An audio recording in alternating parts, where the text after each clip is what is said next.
You have fixed contour angle. That's good for the technician. That's fine. Hầu hết chúng ta thì giá khớp ở đây là giá khớp có nó dốc lồi cầu hơi phẳng, và điều đấy thì rất là tốt cho kỹ thuật viên. In your dental clinics, you need an articulator where you can change the contour angle. Ở phòng khám chúng ta thì chúng ta cần một cái giá khớp có thể thay đổi độ dốc lồi cầu. Now, TRA has some non-functional contacts. Em có cản trở cắn sang bên, cản trở cắn ở bên không làm việc. How do I know? Làm sao ông có thể biết được? I'm just going to examine TRA for non-functional contacts. Ông ấy chỉ kiểm tra trên lâm sàng với em thôi. From here. Bây giờ. TRA, put your teeth together. Yes. Go to the left. Are you touching on the right? Yes. Non-functional contact. Ông ấy hỏi em là em cắn chặt răng lại và em chuyển động hàm sang bên trái. Nếu như em có điểm chạm ở phía bên phải thì điểm chạm phía bên phải sẽ là cản trở cắn bên không làm việc. Now go the other way. You touching on the left? Yes. Diagnosis, okay. You don't need to look at the patient's mouth. If they are, sometimes they're only very, very small. So then you have to use articulating paper. You put the paper between the mouth and you pull. And you say, go to the right. And they go to the right. And it stays there. Okay. Ông ấy nói là khi mà chúng ta kiểm tra trên bệnh nhân, chúng ta muốn xác định cản trở cắn bên không làm việc hay không, thì chúng ta sẽ để giấy cắn về bên không làm việc. Sau đó chúng ta yêu cầu bệnh nhân đưa hàm sang bên làm việc và chúng ta sẽ kéo cái giấy cắn. Nếu cái giấy cắn nó vẫn ở đấy, nó bị mắc kẹt lại thì nghĩa là bệnh nhân có cản trở cắn bên không làm việc. Now, setting the contour angle on the articulator. If we had TRA's models on the articulator mounted. Bây giờ ông ấy yêu cầu là nếu như chúng ta cài đặt giá khớp đối với một bệnh nhân là em có cản trở cắn bên không làm việc. And we move them into right lateral. Và chúng ta chuyển động hàm sang bên phải. And there's no, on the articulator, there is no non-functional contact. Và nếu như ở trên giá khớp, khi mà chúng ta chuyển động hàm của em sang phía bên phải và không có cản trở cắn bên không làm việc. We change the contour angle on the articulator until there is an interference. Thì chúng ta cần phải thay đổi cái cài đặt ở trên cái giá khớp cho đến khi có cái điểm chạm bên không làm việc đối với mẫu hàm của em. Mọi người có hiểu không ạ? Okay. Now we would have TRA in the dental chair. Bây giờ, and we'd say move your mouth, move your lower jaw to the left. Bây giờ nếu giả sử em đang ngồi ở trên ghế răng và ông ấy yêu cầu em đưa hàm sang phía bên trái.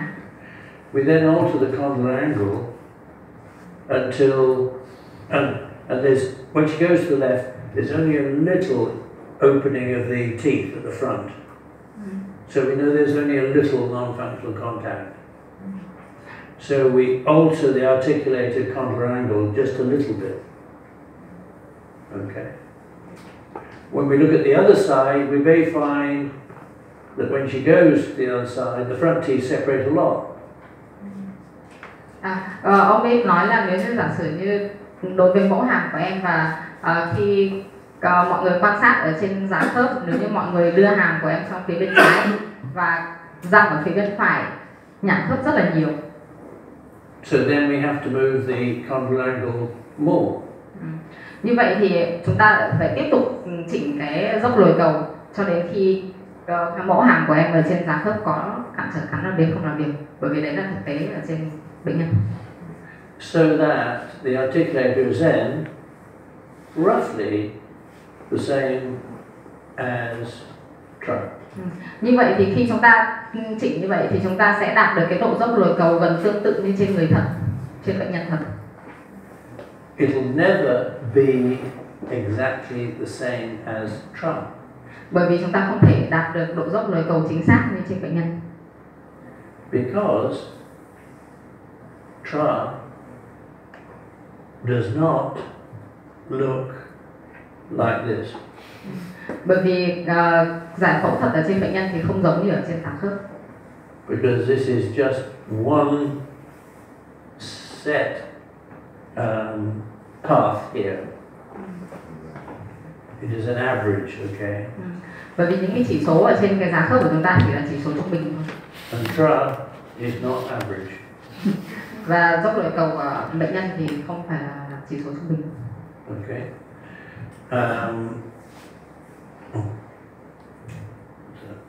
Thank you.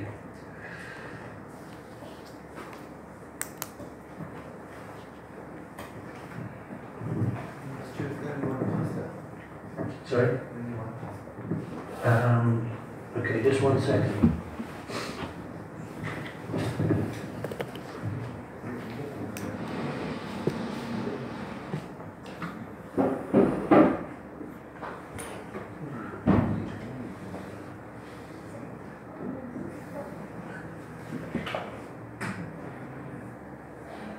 I'm just mounting another set of models. I'll need a plate. Bây giờ ông sẽ lên xạ khớp ở cái hàm dưới. They're out on the table.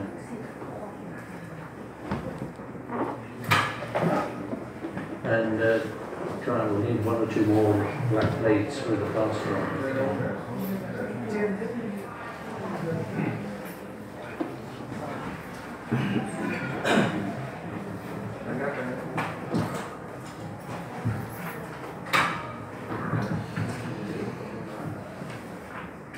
What's that for? No, I need a plate. Black plate with plaster on it.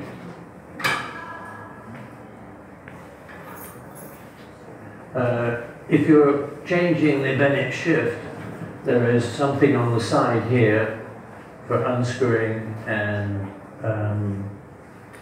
changing the Bennett angle, okay? Nếu như chúng ta muốn thay đổi cái góc Bennett thì chúng ta sẽ thay đổi cái độ nghiêng của cái cột này ạ. Còn cái tròn bên trên là góc lời cầu ạ. Now this is a face bow. Và đây là cung mặt. Have they used articulated? I don't remember. Ask. Who has used an articulator? Anh chị nào đã từng dùng giá khớp trước đây rồi? Who have used a face bow? Ai đã từng dùng cung mặt trước đây rồi? You have. Okay. What make? Hãng gì ạ?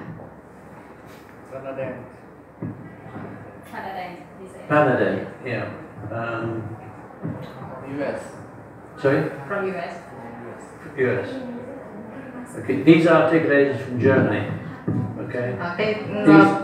These are the Artex. Cung mặt này là cung mặt hãng của Artex đến từ nước Đức. I have used the Artex now for maybe 20 years or more. Và ông vẫn dùng hãng này khoảng 20 năm rồi. And I wanted some information from the Artex people in India, and somehow I was connected with somebody in Singapore who then said, would I run a course for Vietnamese dentists in Hanoi? And that's how I came to know Dr. Hien, who markets the Artex in this country. Ông ấy nói là ông biết anh Hiền qua việc là ông ấy sử dụng cái giá khớp của Artex này. Và khi ông ấy đi giảng xung quanh này thì ông biết là anh Hiền là một bên mà phân phối cái cung mặt và giá khớp Artex. Some articulators are just easier to use than others. Ông ấy nói là cái cung mặt và giá khớp của Artex thì dễ dàng sử dụng hơn những loại khác. Is he mixing? Can you mix? This is a very good face bow. Okay. Đây là một loại cung mặt rất là tốt. Purpose of the face bow Mục đích của chúng ta khi sử dụng cung mặt đó là so that the distance from the upper mounted model is the same, roughly the same as the distance from the upper arch to the jaw joint. Mục đích của chúng ta khi chúng ta sử dụng cung mặt đó chính là chúng ta tái lập cái khoảng cách giữa mẫu hàm trên và trục bản lề ở trên giá khớp, tương tự như khoảng cách giữa hàm trên của bệnh nhân với trục bản lề ở trên khớp thái dương hàm, khớp hàm. Let me check it first. If you mount the model on the articulator, the upper model, quite far forward. Nếu như chúng ta lên giá khớp hàm trên quá xa so với cái trục bản lề, the lower jaw will close like this. Thì cái hàm dưới của chúng ta sẽ đóng vào cái mẫu hàm trên giống như ông ấy It's a long circumference, long diameter of movement. Thì cái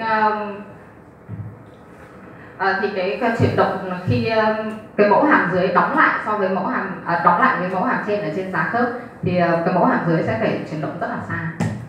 If you mount the model further back, it's a different circle closure.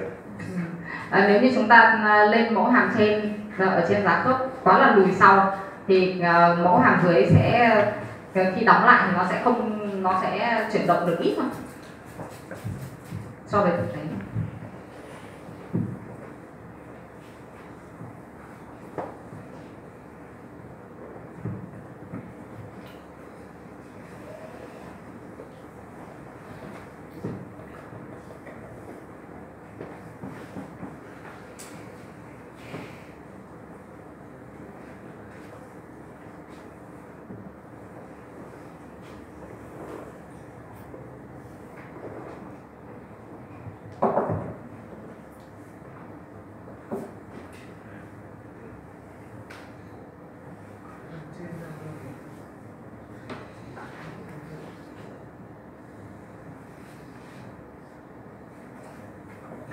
Now the mounting, sorry, no, I just need to check these first. Okay. Actually, let's assume that it's okay, but I'll check it anyway.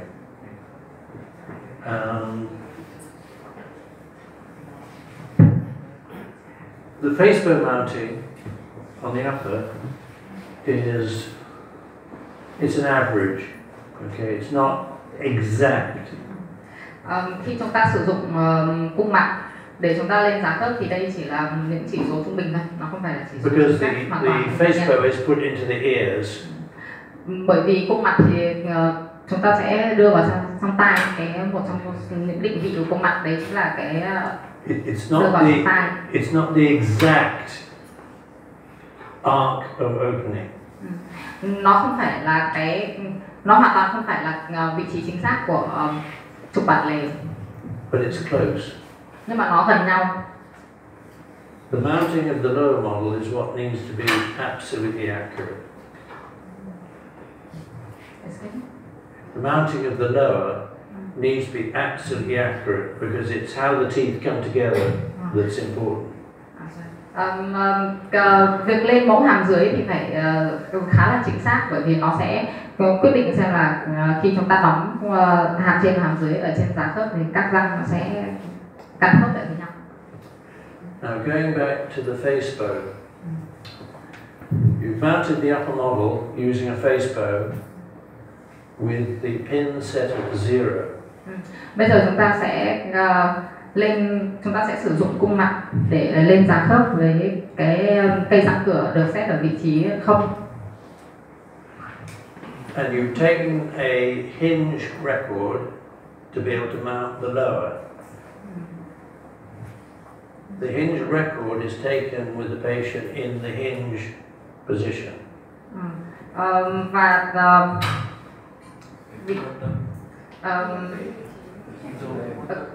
Sorry, could you please repeat again? No. Oh, sorry. The hinge record Việc ghi dấu ở chụp bản lề is taken with some sort of recording material. Việc ghi dấu ở chụp bản lề sẽ được dựa trên một vài cái vật liệu ghi dấu ở giữa hai răng.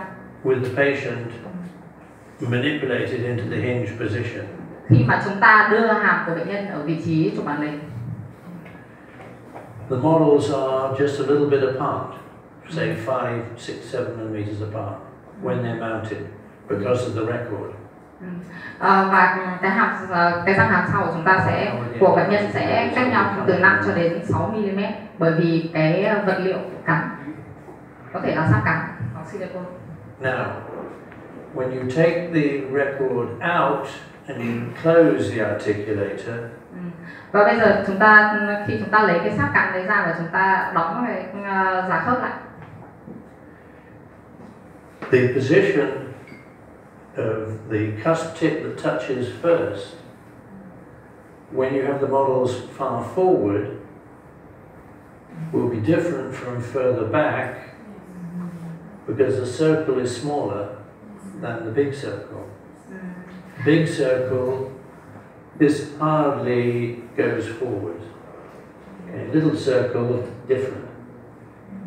Okay, so that's why you use a face bow, is so that when you close from having taken the record out, the closure is roughly the same as the patient. Nếu như chúng ta không sử dụng cái khung mặt ấy, thì chúng ta sẽ lên cái mẫu hàm trên bị sai vị trí so với chụp bản lề, và như vậy thì khi chúng ta lấy cái sáp cắn ra và chúng ta đóng hai hàm ở trên giá khớp lại thì cái vị trí đóng nó không còn chính xác nữa. Chính vì thế chúng ta cần phải sử dụng khung mặt.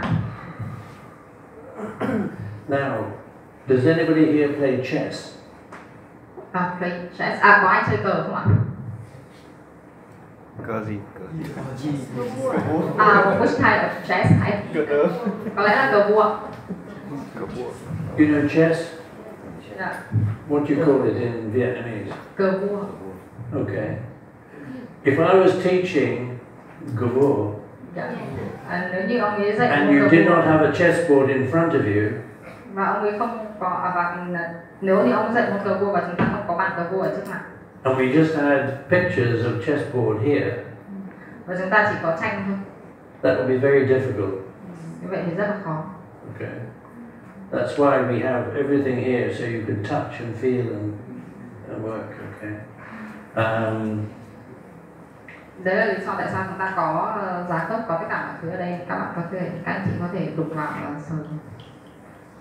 Now, for the first day, you all sit there. Ngày đầu tiên chúng ta ngồi đây và chúng ta ra dấu hiệu như này, không hiểu. As the days go on towards Friday, more smiles. Và thời gian qua đi cho đến ngày thứ 6 thì chúng ta hy vọng là sẽ có nhiều nụ cười hơn. Because you will find it fascinating looking at the different occlusions of the models we've given you. Bởi vì chúng ta sẽ biết được cái sự khác biệt trong cái mẫu hàm và cái khớp cắn mà ông ấy giảng dạy cho chúng ta. And even more fascinating looking at your own occlusion on the models. Sorry? Could you please repeat? Even more fascinating when you come to look at your own models on the articulator. Và thậm chí còn thú vị hơn khi mà chúng ta thực hành những mẫu hàm này trên cái giá khớp. So, yeah. Okay. Where does that articulator come from? Sau đó của chính mình. Right. We need D putting on that one and E putting on yours with a little sticky. Yes. Yes. Add on the models.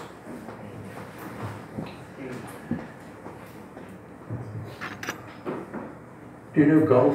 The game of golf? Chúng ta có chơi golf không ạ? Yeah. Dạ.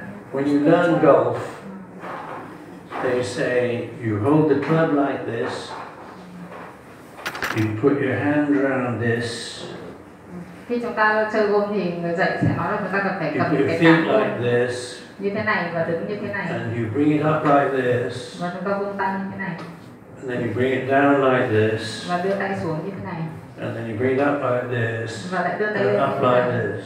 Okay, and you practice that until you're bored.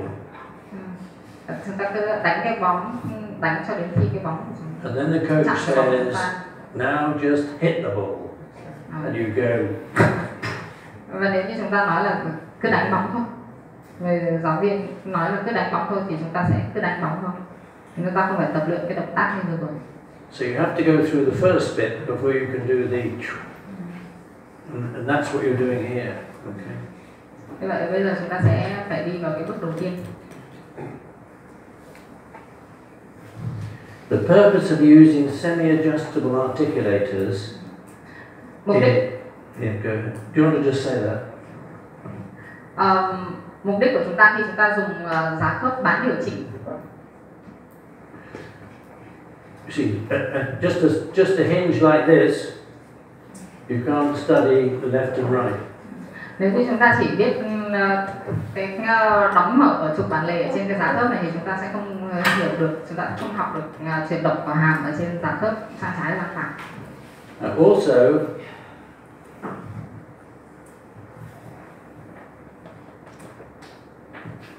now, here is a case where I'm going to make some crowns on the front teeth. Đây là một ca bệnh nhân của ông ấy sẽ làm một vài cái trụ ở răng trước. I have checked that this patient, when she goes left, right, there are no interferences, no non-functional contact. Ông ấy đã kiểm tra bệnh nhân này với chuyển động của cô ấy sang trái sang phải và không hề có cản trở cản ở bên không làm việc. And I have checked that the guidance at the front Và ông ấy đã kiểm tra cả hướng dẫn răng cửa. is good. Đó là một hướng dẫn tốt. Okay. Which means that as the patient goes forwards, they go like this. Nghĩa là khi cô ấy há miệng, cô ấy chuyển động hàm ra trước thì răng cửa phía dưới sẽ hoàn toàn chỉ chạm, They don't chỉ được go hướng like dẫn bởi this. răng cửa phía trên. Nếu như khi cô ấy đưa hàm ra trước và sau khi cái việc hàm dưới được hướng dẫn bởi răng cửa hàm trên và nó tiếp tục đi ra xa. When they go like this, the forces are on all the front teeth. Nếu khi mà cô ấy đưa hàm ra phía trước, răng và hàm dưới được hướng dẫn bởi toàn bộ bởi răng cửa hàm trên. When they do this, they're going from one tooth to another, and that's not smooth. Nếu như giả sử như chúng ta làm một cái độ cắn chìa nó phẳng như thế này thì khi cô ấy chuyển động hàm, cô ấy đưa hàm ra trước thì cái